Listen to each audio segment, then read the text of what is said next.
Selamat pagi, saudara-saudaraku, anggota jemaat dan simpatisan GKI Pahlawan yang diberkati oleh Tuhan.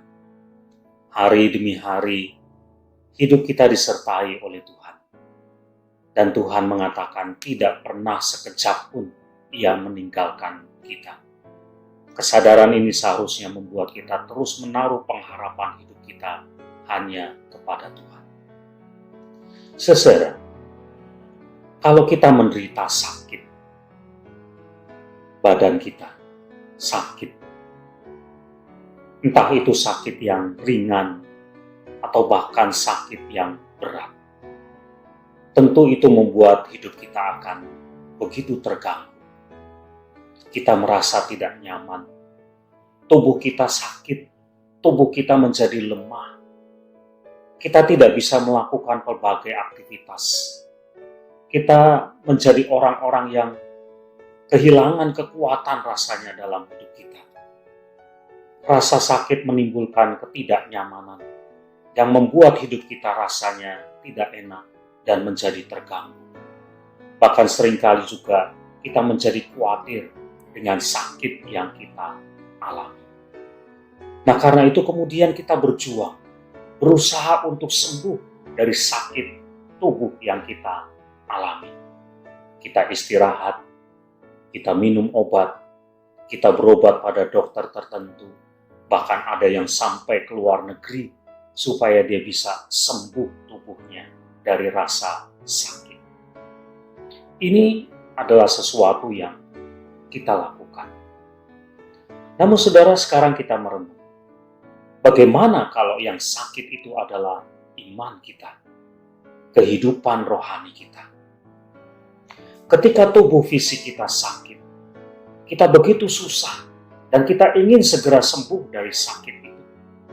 Tapi bagaimana kalau ternyata kehidupan iman kita sakit? Kita jauh dari Tuhan, kita tidak beribadah, kita tidak berdoa, kita tidak berpelayanan dan lain sebagainya.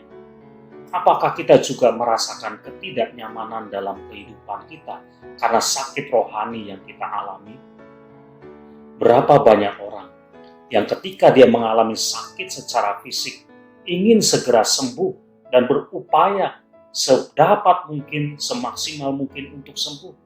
Tapi ketika kehidupan rohaninya sakit, dia membiarkan, dia tidak berbuat apa-apa.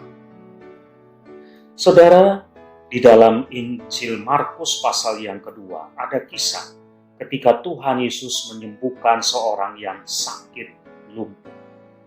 Orang yang lumpuh ini dibawa oleh teman-temannya dengan tilam, dengan tempat tidurnya, dan karena mereka tidak bisa mencapai Tuhan Yesus, maka kemudian mereka membongkar atap rumah dan menurunkan orang yang sakit itu. Pada waktu itu Tuhan Yesus berkata, "Anakku, dosamu sudah diampuni." Perkataan Tuhan ini terasa aneh. Orang ini tidak minta pengampunan. Dia hanya sakit secara fisik, lumpuh. Tetapi saudara, dengan perkataan Tuhan, Tuhan juga melihat sisi yang lain yang seringkali kita tidak lihat, yaitu sakit secara rohani. Karena dosa, karena kehidupan yang tidak benar di hadapan Tuhan, karena jauh dari Tuhan. Bahkan Tuhan memprioritaskan itu lebih dulu dibanding dengan kemudian kesembuhan fisik orang yang lumpuh ini. Saudara, hati-hati dengan kehidupan iman kita. Iman kita, kehidupan rohani kita juga bisa sakit sama seperti tubuh kita. Nah, kalau tubuh kita sakit, kita ingin berjuang untuk bisa sembuh, maka seharusnya begitu juga kalau ternyata kehidupan rohani kita sedang sakit karena kita hidup dalam dosa, karena kita jauh dari Tuhan. Harusnya ada usaha untuk kita menyembuhkan sakit kita secara rohani itu. Mari kita jaga kehidupan kita, jasmani maupun rohani. Amin.